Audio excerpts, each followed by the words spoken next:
Hello everyone, this is Dan Gramza and welcome to dangramza.com Market Studies for Friday, April 11th. Well, what we're seeing here in the Russell is as fast as the market came up, we saw it cooling off, backing off. We had positive fundamentals, economic fundamentals, as we talked about in the advanced video. There are some other dynamics at play here and the other indices as well. It'll be interesting to see how it plays out.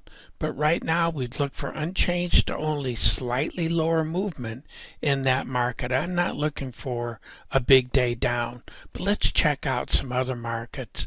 You know, if you look at the Canadian dollar, it's grinding away at new highs. The dollar is weaker across the board when it comes to these currencies. And look at gold. It looks like we just looked at with the Canadian dollar. There's money, capital flowing towards the gold market, and we look for follow through, but not dramatic. You don't want a huge day up, but buyers are definitely here in that market. Now, let's take a look at nat gas. This is one that I think longer term we can look for some movement to the upside because there's going to be a lot of demand for this product for all kinds of reasons which we talked about in the advanced video. But right now for you and I'm looking for a sideways move market. It is bearish. It does imply lower prices. You know, we got a lot of nat gas out there.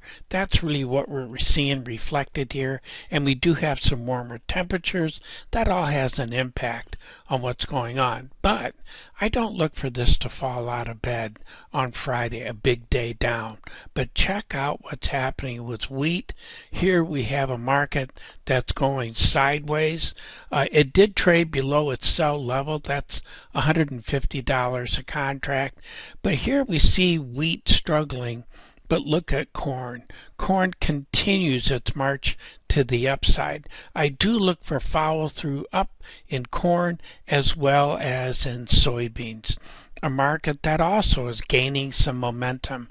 We have some fundamentals that are supporting these markets. Let's see if they can close positive going into the weekend. Well, those are my thoughts for today. Thank you so much for joining me. Look forward to being with you again tomorrow. In the meantime, take care.